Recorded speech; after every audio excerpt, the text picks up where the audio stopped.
find someone like me to tell you the story about the area. So first of all, why it's called Hegra? Hegra in Arabic means surrounded by something. So it was a sea before.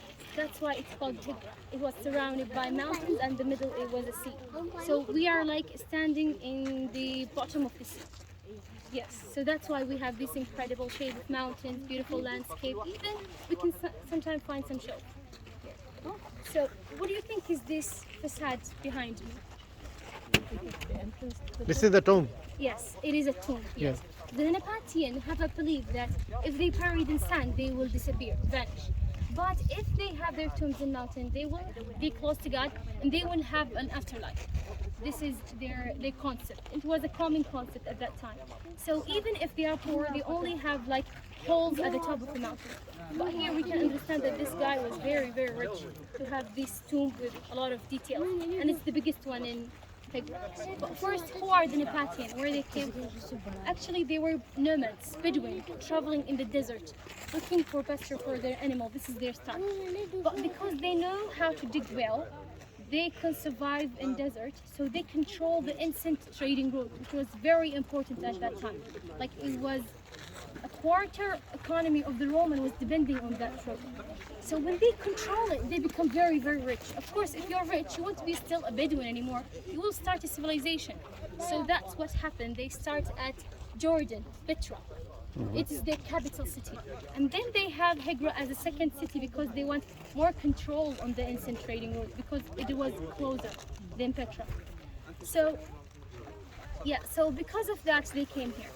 And yeah, they create these beautiful tombs.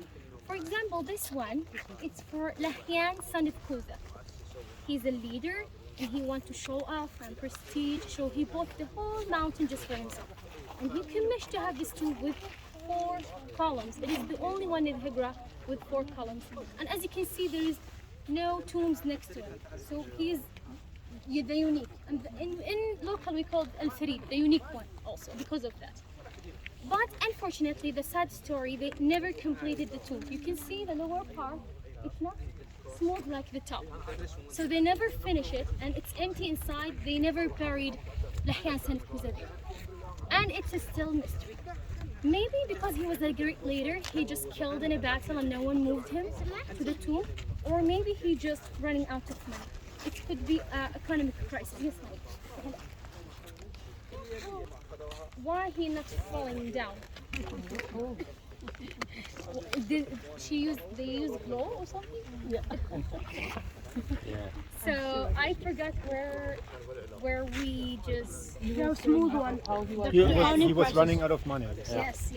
So because of that, because of the smart, we understand they never finished, and we understand how they start digging and curving. So they will start from top to bottom using chisels and marks and hammers, and they will climb first and create something to stand on and start curving. Can you see the blocks here? Yeah. It resembles the first stage of doing that. So first they will cut the rocks and then they will have the stairs or climb to curving, start curving and make it smooth. We are talking about a tomb which its age is like 2,500 years ago, because they immigrate here in the 2nd century BC.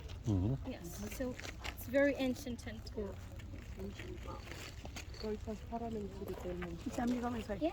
I'm saying it was parallel to the Delman time. Kuchu.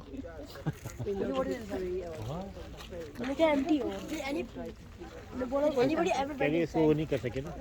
Anybody ever somebody is No, it's empty. It's just like a cave from the inside. Anybody ever went inside?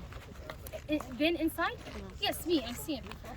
Many times. Yes, of course. Can we go inside? لا معليش. Can we go inside? We also في النقطة الثانية في مدفن حتشوفونه حجزء من التجربة. yeah. Can we go inside? وهو متشابه لكن جزئية بسيطة مع انك بيضاء وجمال صار جزئية بسيطة.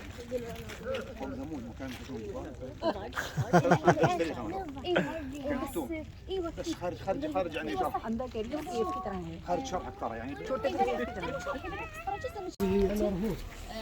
this mountain or the people who own the tomb here are considered to be the elite of the society, the Nebatian society. For example, we have, as you see, this tomb belongs to, as we call it today, as a doctor. His name is Kahlan. Kahlan owned this tomb for himself, his wife, and their children to be buried inside. All of this information and how did we know that Kahlan owned this tomb is in the Nebatian inscription on the square that you see above the door. It says all of this information that I said. We have some symbols that represent or something for the Nebatian in terms of the afterlife. For example, we have the flowers that you see on the door. These flowers, they represent the eternal life or the eternity for the Nebatian. And we have the face. If you notice that we have a face or a mask, this mask, the anthropologist linked it to a demonic creature. He was mentioned in a very ancient poem, the Gilgamesh epic. He was the portrayed as the protector of the pine forest. So, of course, you're gonna see some of the influence of other civilizations, like the Romans, the Greeks, as the civilization in Iraq, and they took this face from them throughout the social connections.